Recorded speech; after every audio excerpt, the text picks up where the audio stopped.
Last पार्टमध्ये आपण armhole वरून स्लीव्स कसं कट करायचं हे बघितलं होतं. आता ह्या पार्टमध्ये चेस्टवरून स्लीव्ज आहेत ते कसं कटिंग करायचं ते बघणार आहोत आपण. फॉर एक्झाम्पल इथं चेस्ट आहे ते 36 घेतलेले आहे व हाईट आहे ती 5 इंच घेतलेली आहे.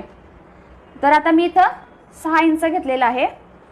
आता आपली चेस्ट किती आहे 36 म्हणजे 9 इंच.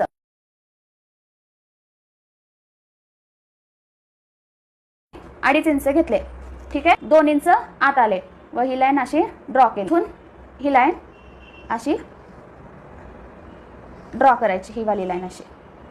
ठीक आहे, आता जसं मागच्या व्हिडिओमध्ये आहे त्या पार्ट काढलेला होता तसंच पार्ट काढून घ्यायचा.